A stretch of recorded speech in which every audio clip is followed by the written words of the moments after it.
Welcome back to Anti-Social Studies. The last two episodes, we focused on the poster children for English colonial settlers in the New World, Jamestown and the growing economic colonies in the South, and Massachusetts and the Puritan family communities in the North. They're kind of boring.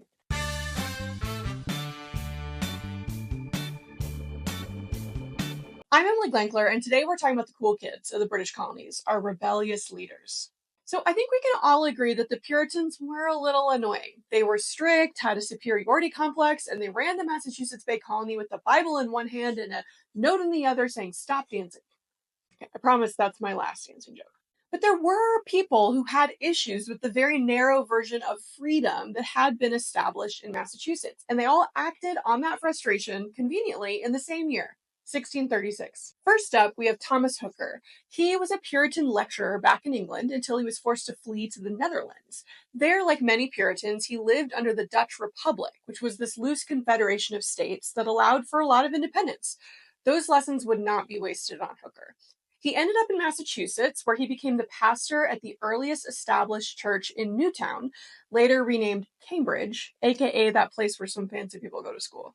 Thomas Hooker took issue with the limited suffrage in Massachusetts. Again, only freemen could vote, meaning only individuals who had been formally admitted to their church after a detailed interrogation of their religious views. He eventually split with the Massachusetts leadership over the issue of voting rights, and he and a group of 100 followers left the colony and founded a new settlement named Hartford in 1636. His new settlement would eventually grow into the Connecticut colony, and he used this blank slate to create a more democratic society. Describing his new government, Hooker wrote, quote, "They who have the power to appoint officers and magistrates, it is in their power also to set the bounds and limitations of the power through the privilege of election, which belongs to the people, according to the blessed will and law of God." What this means is that elected officials have a duty to serve those who elected them, and if they don't, the people can limit or take away their power through the privilege of election. At his first sermon in the new colony, he declared that, quote, "the foundation of authority is laid in the free consent of the people." And you might be thinking, yeah, okay, Emily, cool, that's democracy, right? But Hooker didn't know that. He's describing a kind of new idea that is being thrown around the highest circles of enlightened men at the time. The concept of a social contract between the government and the people, in which the people ultimately have the power. That's revolutionary. And he wrote all this years before John Locke wrote his treatise on ideas like the consent of the governed and unalienable rights. This was especially fascinating to me because I've always thought that we just straight up plagiarized John Locke in our Declaration of Independence and Constitution, but it turns out that these ideas were essentially native to America. Progressive, semi-egalitarian ideas have existed in some parts of our country since the very beginning, and I think that's really awesome. Thomas Hooker solidified Connecticut as an enlightened colony with the passage of the Fundamental Orders of Connecticut in 1639. This document goes even further than the Mayflower Compact by establishing individual rights of all people in the colonies that must be protected by the government. In this way, many historians consider it the first written constitution that created a government from scratch. Historian John Fiske explained, "It marked the beginnings of American democracy, of which Thomas Hooker deserves more than any other man to be called the father." And it's true that the Founding Fathers drew upon Hooker's writings and the Fundamental Orders when drafting our country's official founding documents. And Hooker's descendants also made history. His granddaughter married James Pierpont, the founder of Yale University and ancestor to James Pierpont Morgan, rich dude J.P. Morgan, and another James Pierpont who wrote Jingle Bells. Random. His great-granddaughter married Jonathan Edwards, arguably the most influential theologian in American history, who helped spark the First Great Awakening, and who wrote one of my favorite primary sources of all time to read to students, "Sinners in the Hands of an Angry God." It's this sermon in which he compares humans to spiders being dangled over the flames of hell by an angry God. I love just watching students' faces. Oh yeah, and then Jonathan Edwards' grandson, was Aaron Burr, the guy who shot Hamilton. So, whoa, that's like a long family line. Okay, so in 1636, Thomas Hooker left Massachusetts to found Connecticut on the principle of expanded voting rights and democracy. Awesome. In that same year, another Puritan minister also left Massachusetts to found his own colony, and his name was Roger Williams. Side note, Roger Williams always sounds to me like the name of a car dealership for some reason. Like, come on down to Roger Williams Toyota. Anyway, Williams lived in the Plymouth colony, but he was frustrated with the way many Puritans were conducting their new colony. He specifically called out their treatment of the local indigenous Americans. Williams is my colonial boyfriend, by the way. He had started up communication with the nearby Narragansett Indians, and through that connection, he began to question whether the colony had actually been founded legally since they hadn't purchased the land from the indigenous people. What? An old dude realized at the time how messed up it was that the colonists just straight up took the land from the native people?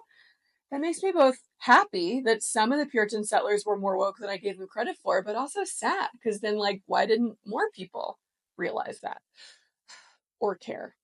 Anyway, after writing an essay that openly condemned the charter from the King of England as corrupt, since no one had bought the land first, which is like treason, right? Williams was politely asked to leave, and he moved to Salem. In the town, he was welcomed, but not in the larger Massachusetts Bay Colony, where his reputation as a troublemaker preceded him. Side note, Williams was the pastor of the Salem Church about 60 years before the Salem witch trials. I know that's all you were thinking about as soon as I mentioned Salem. Or the cat from Sabrina the Teenage Witch, but that has nothing to do with Roger Williams, unfortunately. Even though Williams was a Puritan, he actually founded the oldest Baptist church congregation in the US. He disagreed with how tightly the Puritans controlled the colony. He believed in a more true version of religious freedom, which eventually got him exiled from Massachusetts. Those dang Puritans. He actually avoided the sheriff by slipping away from the colony during a blizzard, taking refuge with the local Wampanoag Indians, who offered him shelter at their camp. Like, it pays to be nice to Indigenous Americans, y'all. He spent the winter with various native tribes before crossing the Seekonk River, officially outside the Massachusetts Charter. Roger Williams created a new settlement named Providence, but not before he secured the land legally from the indigenous people, literally practicing what he preached and paying them for the land. Man, this guy was ahead of his time. His new settlement was intended to be a safe haven for anyone distressed of conscience. It basically became the island of misfit toys, populated by religious dissenters or any individual whose beliefs or opinions didn't match the Puritan worldview. So, all the fun people, basically. From the beginning, the government was determined by a straight vote among heads of households.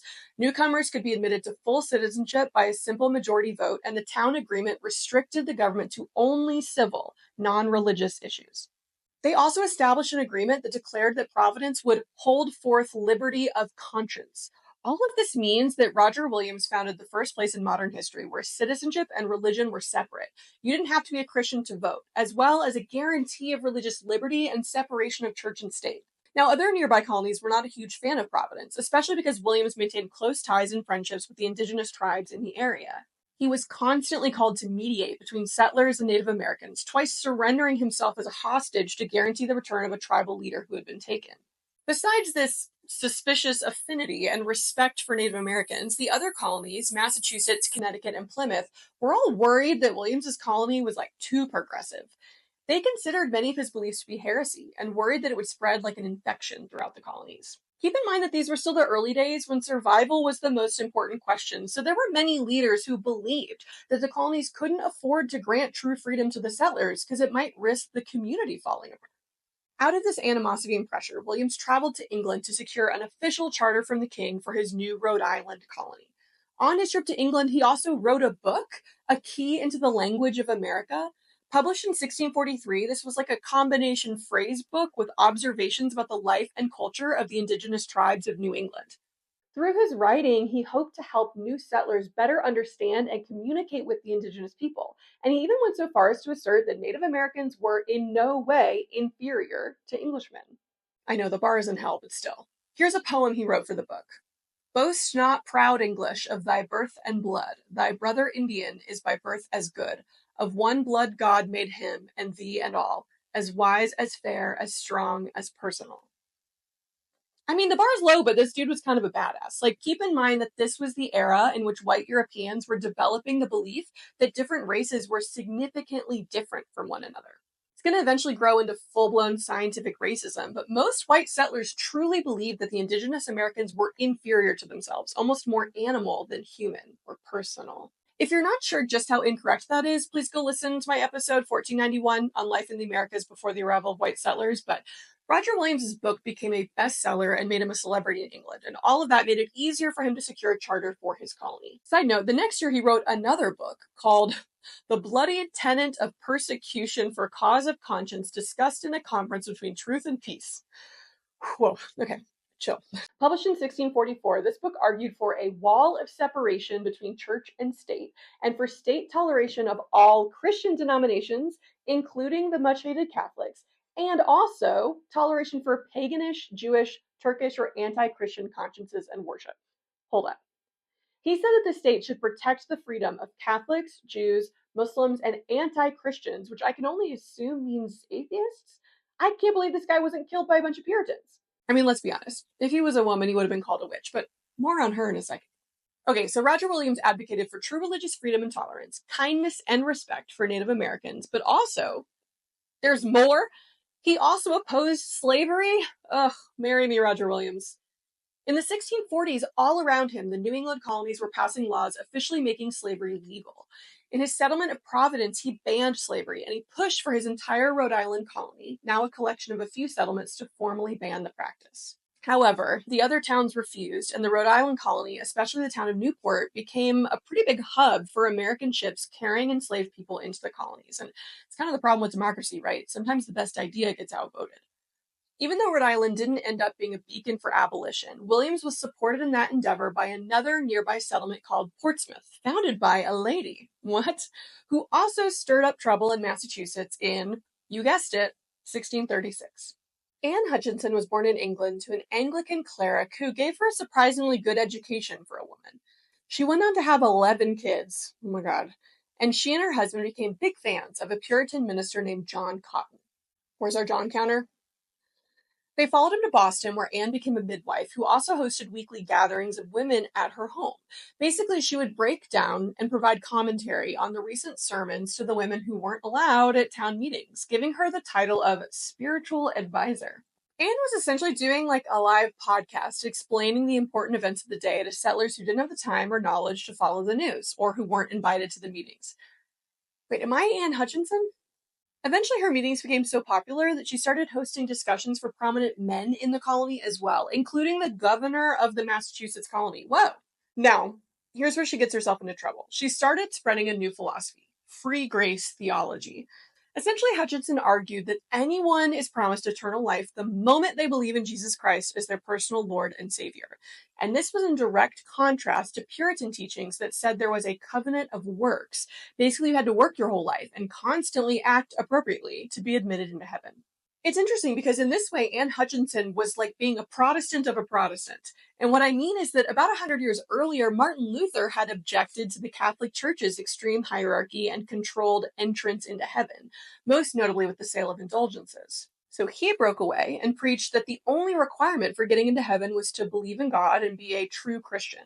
Now, a century later, the Puritan leadership is hierarchical and incredibly strict, controlling who is admitted to the church, who has a voice in their government, and how people need to act to get into heaven. And Anne Hutchinson is like Martin Luther 2.0, saying, yeah, I don't think that's how it works. But she was a woman, so they called her a witch.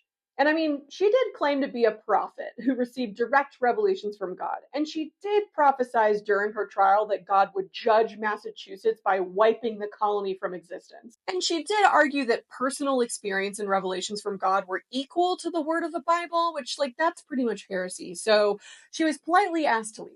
And by that, I mean she was banished forever. Roger Williams saw all of this happening and was like, that's my kind of lady. So he invited Anne and her supporters to settle near him at Providence. She established the settlement of Portsmouth, but eventually had to leave after her husband died, fearing that she was still too close to the reach of Boston and the Puritan administration. Anne ended up in the Dutch colony of New Amsterdam, today New York City, where she lived with her younger children at an ancient landmark called Split Rock, now the Bronx. Tensions between the Dutch and nearby Native Americans were really high, and in 1643, while Roger Williams was traveling around England as a famed author and Thomas Hooker was leading the Connecticut colony, Anne Hutchinson, along with 6 of her children, was massacred by Siwanoy Indians. The only surviving member of her family was her 9-year-old daughter, Susanna, who was taken captive. That seems kind of like an appropriate ending for the one woman in our story who actually tried to live her life with the confidence of a white dude. So, what is Anne's legacy? It's interesting because it's changed over time. At the time, the Puritans called her a, quote, hell-spawned agent of destructive anarchy, which is what I told my husband to write on my tombstone. In 19th century America, especially as the abolition and women's suffrage movement are going to grow, she becomes seen as this crusader for liberty and individual rights. In 1850, Nathaniel Hawthorne is going to publish The Scarlet Letter, and there are a lot of literary critics who believe that Hester Prynne was inspired by Anne Hutchinson.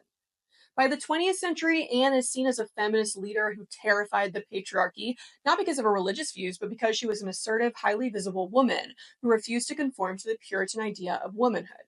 In 1987, Massachusetts Governor Michael Dukakis formally pardoned Anne Hutchinson, revoking her order of banishment by John Winthrop 350 years earlier. Thanks, Dukakis. Her descendants include Stephen Douglas, the guy who beat out Lincoln for the Senate, Franklin Roosevelt, both George Bushes, Mitt Romney, and Ted Danson.